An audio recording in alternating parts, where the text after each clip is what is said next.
আয় আয় খালি ঘর আয় আয় আয় আয় আয় আয় আয় কা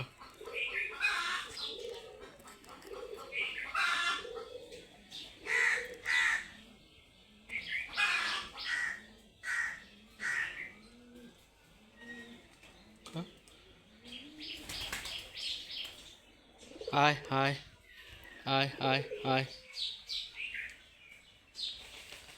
যারা সাদা কবুতর পছন্দ করেন তারা ভিডিওটিতে একটা লাইক দেন, আর যারা কবুতর এরকম শিকারি করতে চান তারা চ্যানেলটা সাবস্ক্রাইব করে ভিডিও নিচে কমেন্ট করুন, আমি শিখিয়ে দেবো কীভাবে কবুতর শিকারি করতে হয়। মাত্র 7 দিনেই আপনার সব কবুতর শিকারি হয়ে যাবে।